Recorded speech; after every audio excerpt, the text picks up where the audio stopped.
ગીરના સિંહો એ આપણી શાન છે, પણ આ સાવજો અત્યારે દયા આવે એવી સ્થિતિમાં છે. ગીરમાં હાલ જે બેબસિયા વાયરસની ચર્ચા છે એ માત્ર કોઈ ઇન્ફેક્શન નથી, પણ વન્ય જીવ સૃષ્ટિ માટે એક વોર્નિંગ છે. ગીરના સિંહો દુનિયાની એકમાત્ર એશિયાટિક લાયન પોપ્યુલેશન છે, એટલે એક મોટી બીમારી આખી પ્રજાતિ માટે પણ ખતરો બની શકે છે. બેબસિયા એટલે કે ઈતરડીથી ફેલાતો એક રોગ છે. આ રોગ સિંહોના લોહીના આરબીસી એટલે કે રેડ બ્લડ સેલ્સ પર હુમલો કરે છે. એનિમિયા, અશક્તિ, તાવ અને રોગ પ્રતિકારક શક્તિ પર તે હુમલો કરે છે. ઘણી વખત સિંહ સીધા બેબસિયાથી નથી મરતા, પણ ઇમ્યુનિટી એટલી ડાઉન થઈ જાય છે કે બીજી બીમારીઓ પણ તેના પર ઘાતક થઈ જાય છે. આ પહેલી વારનું નથી. ગીરમાં આ પહેલા પણ બેબસિયાનો કહેર જોવા મળ્યો છે. 2018માં શું થયું હતું એ પણ આપને જણાવીએ. સપ્ટેમ્બર 2018માં ગીર વિસ્તારમાં અચાનક સતત સિંહોના મોત શરૂ થયા અને માત્ર 2 અઠવાડિયામાં 28 જેટલા સિંહોના મોત થયા અને ઘણા બીમાર હાલતમાં પણ મળ્યા. તે વખતે શરૂઆતમાં વન વિભાગે ઇનફાઇટ કે નેચરલ કારણોથી મોત થયા હોવાનું કહ્યું અને પછી પુણેની લેબોરેટરીમાં તપાસ થઈ અને એમાં કહેવામાં આવ્યું કે ઘણા સિંહોમાં કેનાઇન ડિસ્ટેમ્પર વાયરસ છે. સાથે બેબસિયાનું ઇન્ફેક્શન પણ હતું અને આ બેવડા ઇન્ફેક્શનથી સિંહોના મોત વધ્યા હતા. 2018માં ગીરનો માહોલ ખૂબ જ પેનિક હતો. ક્યાંક એશિયાટિક લાયન લુપ્ત થઈ જશે કે શું એનો પણ ખતરો વન વિભાગને સતાવી રહ્યો હતો, કારણ કે આખી દુનિયાના એશિયાટિક લાયન્સ લગભગ આ જ ક્ષેત્રમાં છે. ત્યારે નિષ્ણાંતોએ વોર્નિંગ પણ આપી હતી કે જો વાયરસ અનિયંત્રિત થશે તો પરિસ્થિતિ અતિ ગંભીર પણ બની શકે છે.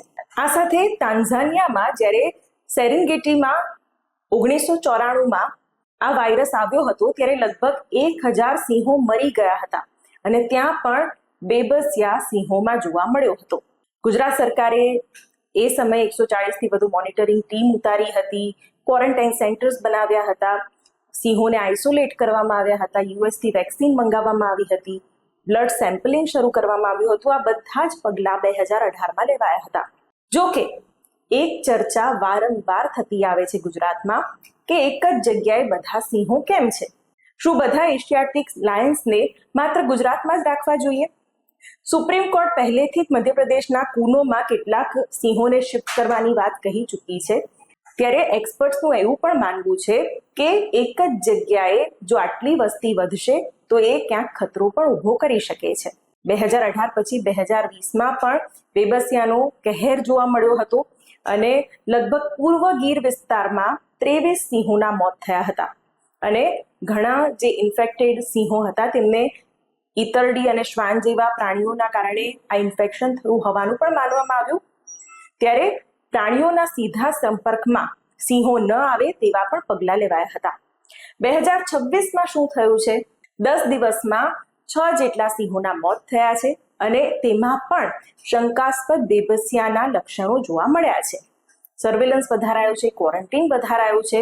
ટાઈમ્સ ઓફ ઇન્ડિયાના એક રિપોર્ટ અનુસાર છેલ્લા 8 વર્ષમાં ત્રીજો મોટો બેબસિયાનો કહેર આ જોવામાં મળી રહ્યો છે. ત્યારે ગીર ક્ષેત્રમાં હવે સિંહોની વસ્તી પણ ખૂબ વધારે થઈ ગઈ છે, જે આપણા માટે હરખાવાનો વિષય છે, પણ સાથે જ આવા વાયરસનો પણ ભય વધ્યો છે. ઘણા સિંહો હવે ગામોમાં મારણ માટે જાય છે. જે પશુઓમાં ઈતરડી હોય છે તે સિંહના શરીર પર પણ ચોંટી શકે છે. આ સાથે ખૂબ જ સૂકું વાતાવરણ, પાણીની તંગી, આ બધી જ બાબતો આ રોગના ફેલાવાનું કારણ હોવાનું મનાય છે. સૌથી મોટો સવાલ એ છે કે ભારત પાસે આજે લગભગ 891 આસપાસ એશિયાટિક સિંહો છે, જે સાચે એક મોટી સફળતા છે. પણ આ સિંહોનું સંવર્ધન યોગ્ય રીતે ન થયું અને ઇન્ફેક્શન મેનેજમેન્ટ વ્યવસ્થિત ન થયું તો ક્યાંક આપણા માટે આ કાળું કલંક સાબિત ન થાય તેવી આશા.